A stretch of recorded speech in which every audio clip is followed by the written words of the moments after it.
Hello and welcome to the study room. This is Task and Ye Shall Receive, or The Man in the Iron Task. The summer is halfway over, the World Cup has ended, big congratulations to Spain, well deserved, and sports are illegal until the Premier League starts up again.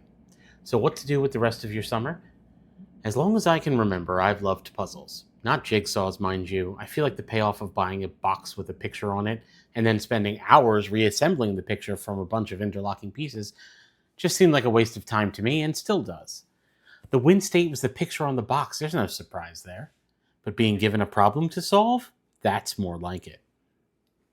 When I was a kid, most of my neighborhood friends went to sleepaway camp for the majority, so I was left with a lot of free time in the middle of summers. I would have loved to have silly, needlessly complicated tasks to complete. I love solving problems. I think it's why I enjoyed math as a kid. I'm sure this comes as a huge surprise, but I was a nerd. Uh, I would have loved a series of complex and at times absurd tasks to complete while away the boring summer months that my friends were away. Let's get into Taskmaster and Taskmaster Junior.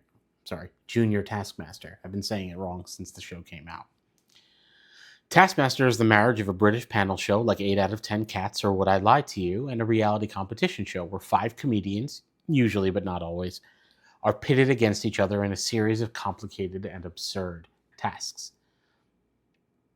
Which is exactly what I was talking about in the last paragraph, so I've gotten lucky with the topic this week.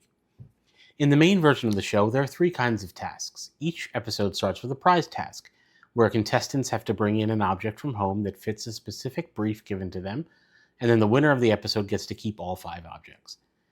These prizes are all over the map and often quite silly. The briefs can range from the most useless, expensive thing you own, such as a worm trumpet, something you put your ear to and then to the ground to listen to worms, or a model of a streaker being chased by the police, meant to go with model trains, to the thing that makes you look the most tough, with one contestant revealing a surprise mohawk in stark contrast to his buttoned down appearance. Then you have 3 of your regular tasks, which are pre-recorded and edited tasks of either solo or in a team, done at a number of locations, but most at the Taskmaster house, a place you'll get to know very well if you watch the series even a tenth as much as I have. I've watched so much Taskmaster that I'm fairly confident I could walk through the entire Taskmaster house blindfolded and barely bump into anything. In 2025, I was the top 1% viewer of the Taskmaster YouTube channel.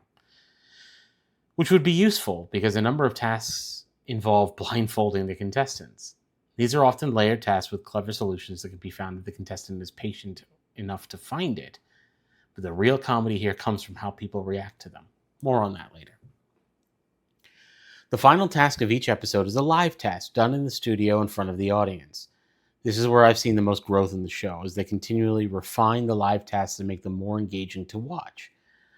The live tasks aren't foolproof, as nothing done in front of an audience ever is, but over the years they've worked on them. Some of the live tasks end up finishing much faster than they expected, some end in anticlimaxes, but every season these get better. What's even more impressive is that in all the episodes I've seen, which is all of them and over 200 now, there hasn't been a single repeat task. There are some that are variations or refinements on one another, but they've never repeated a task, not prize, regular, or live. The mind behind this is the Taskmaster's assistant, Alex Horn. Horn is a comedian and musician. He has a group called the Horn Section, and he's also the creator and designer of most, if not all, the tasks. I don't truly know how hands-on with task creation he is these days, but I get the distinct impression that he's deeply involved with each task. In the fiction of the show, though, it's Greg Davies who is in charge, the Taskmaster himself. Davies, a former teacher and a comedian and actor in such lad comedies as Man Down, and actually surprisingly good shows like The Cleaner, which is something, as an aside, I plan to cover in the future, but as it's a series about an irritable crime scene cleaner with a begrudgingly good heart, it doesn't fit the light summer fun theme. Davies plays the role of the strict taskmaster who hands out the points and the punishments with delight and glee.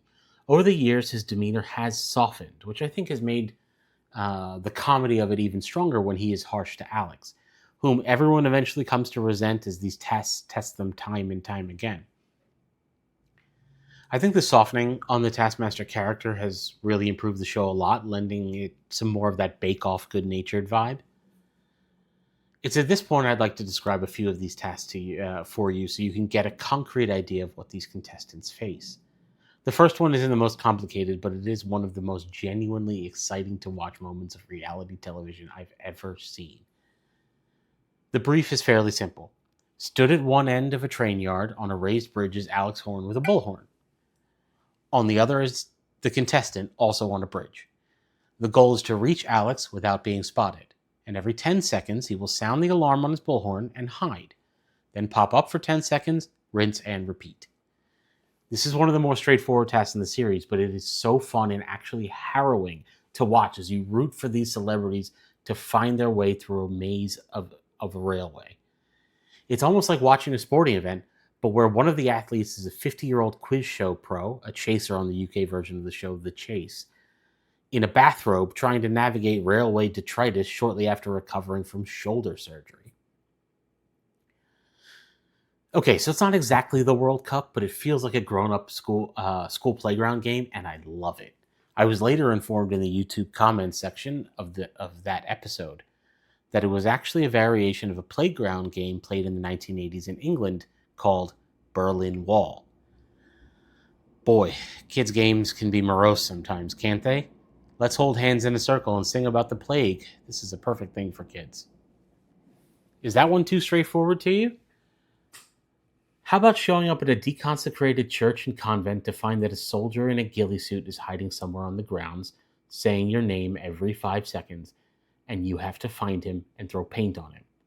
The kicker? You're wearing a device that blocks all your vision, save the camera feed from the back of your head. Clues are scattered around the grounds, but you've got to find a well-disguised man using nothing but your ears and the eyes in the back of your head. I don't need to tell you that it gets pretty hilarious pretty fast. When the contestants aren't graceful, they are definitely hysterical.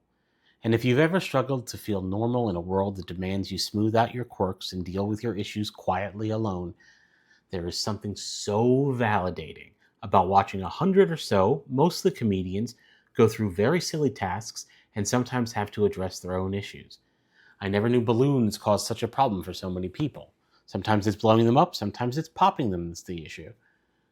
I've never felt more normal about my own personal quirks. I don't think the show was intended to help people face their insecurities, but it does, at times, have that effect. It's really quite sweet sometimes. And then sometimes you hear from lifelong friends of Greg and Alex, and they have stories to tell. There's also a bit more food waste in the early seasons, but when criticized for it, they responded by cutting a lot of that back, which I'm really thankful for, because not only does food waste on TV bother me personally, but also sometimes it's just gross to watch. The contestant roster is going to be a mix of names you know and don't. Probably more that you don't if you don't watch as much British TV as I do, but I'll give you just a taste of the highlights. James Acaster, whom I got to see live in January doing the single greatest stand-up show I've ever seen. Nish Kumar, who's now the co-host of Pod Save the UK. Legendary British comedian Bob Mortimer. Lee Mack, who's in Not Going Out and Would I Lie to You, which I mentioned earlier. Mae Martin, Charlotte Ritchie from the UK version of Ghosts and You. Aisling B. Katie Wicks from Ted Lasso and The Windsors. Armando Iannucci, the creator of shows like Veep and Avenue 5, as well as the writer of The Death of Stalin, a very funny political comedy. Emma City and Anya Magliano, who are now on SNL UK. Nick Mohammed from Ted Lasso and Deep Cover. And most recently, 2 American stars have made it over there. Jason Mantzoukas from Brooklyn Nine-Nine and The Good Place, and Kumail Nanjiani from Only Murders in the Building and The Eternals, who left a few of the contestants a bit starstruck, which I wasn't expecting. Taskmaster is just such a good time, and I tell so many people about it in person that you're getting the same treatment. But it's not exactly fun for the whole family.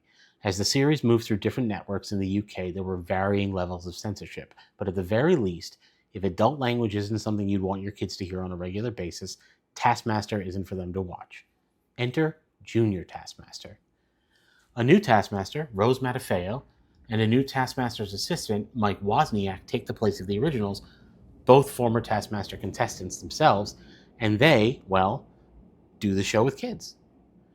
Rose is a stand-up from New Zealand, and Mike is a doctor turned comedian and actor.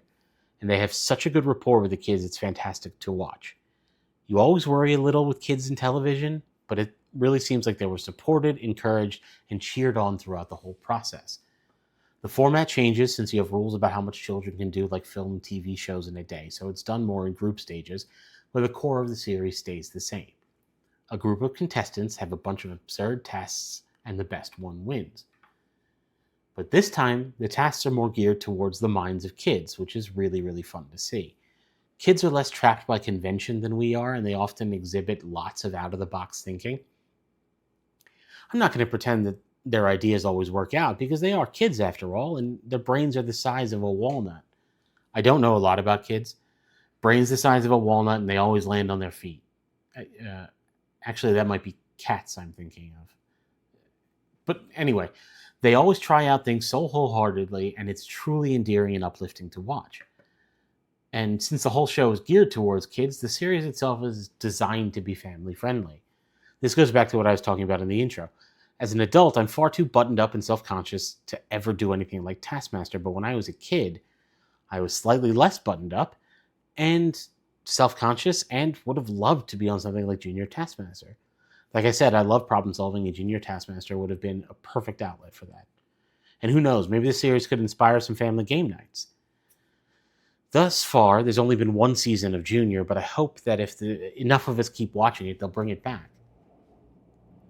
Both series are something truly special, and the show does nothing but improve, with 21 seasons of the main show under its belt, ranging from 6 to 10 one-hour-ish long episodes per season, with the later seasons being 10 episodes each. The show just keeps refining itself and getting better. And they're striving for more diversity and to bring up more smaller comedians, as well as mixing in more famous celebrities. It's almost unbelievable how a show that started out as Alex Horn devising games for his comedian friends turned into this juggernaut of a comfort show and panel show and reality contest show, all wrapped into one. I can't say that any series was weak, but you can definitely see how the first was still very rough around the edges. You can pick it up and start anywhere, but I would recommend starting with series 4, 5, 7, 14, 12, or 21. But if you want to start out with a true home run, I would start with series 19, where Jason Mantzoukas becomes one of the first American contestants they've had, and, like most Americans in Europe, leaves a wake of destruction wherever he goes. It's unbelievably hilarious to watch. The entire series is available for streaming on YouTube here in the US, so it's easily accessed, which is really nice. The task is to give it a try. Your time starts now. You'll get it when you watch it. And that's it for today's post. Remember the old saying, dying is easy, comedy is hard.